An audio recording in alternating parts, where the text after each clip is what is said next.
కోసం కాదని మాల మహానాడు వ్యవస్థాపకులు భాగం గోపాలరావు విమర్శించారు.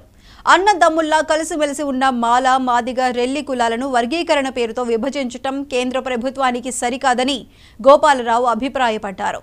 వర్గీకరణను వ్యతిరేకిస్తూ విశాఖ జిల్లా తగరపువలస అంబేద్కర్ కూడలి వద్ద మాల మహానాడు ధర్నా నిర్వహించింది. అంబేద్కర్ విగ్రహానికి పూలమాలలు వేసి నివాళులర్పించారు.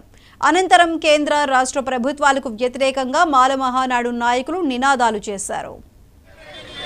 మేము సుమారుగా ఒక 30 సంవత్సరాల నుంచి మాలమనాడు ఆధ్వర్యంలో ఈ రాష్ట్రంలో ఎస్సీ వర్గీకరణ జరగకూడదని పోరాటం చేస్తున్నాము.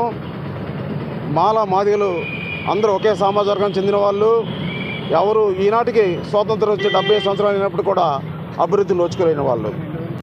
అయితే 2000లో ఇప్పటి ముఖ్యమంత్రి చంద్రబాబు నాయుడు గారు ఆ రోజు వర్గీకరణ చేశారు.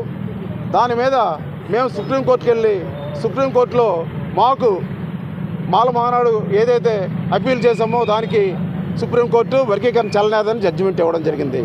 ఆ రోజు 5 కమిటీ సభ్యులు 5 కూడా ఈ మాల మహానాడు ఏదైతే అప్పీల్ చేస్తుందో వర్గీకరణకి వ్యతిరేకంగా దాన్ని సంబంధించి వర్గీకరణ చెల్లనేరు. ఎందుకంటే మాల మాదిగలు ఎవరైనా ఈ సమాజంలో సమానులే, అంటరాని వాళ్ళు, ముట్టరాని వాళ్ళు, ఆర్థిక సామాజిక రంగాలలో అభివృద్ధి లేని వాళ్ళు అందరూ ఒకటే కాబట్టి వర్గీకరణ చేయనారదని చెప్పి వాళ్ళు జడ్జిమెంట్ ఇవ్వడం జరిగింది.